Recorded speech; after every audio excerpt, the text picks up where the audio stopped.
আসবে না। মাটির গুঁড়ো দিয়ে কিছুক্ষণ নাড়ার পরে আমরা হলুদ রং দিয়ে দিব।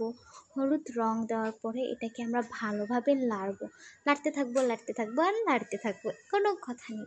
থামার পরে আমরা একটু ইটের গুঁড়া দিব।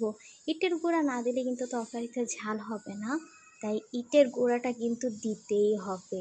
ইটের গুঁড়াটা একটু পড়ে গিয়েছে হাত থেকে, থাক লাইট প্যারাহীন, ওটার দিকে আমরা না তাকাই, আমরা কাঁচায় নিব প্রয়োজন হলে। কোনো সমস্যা আছে নাই।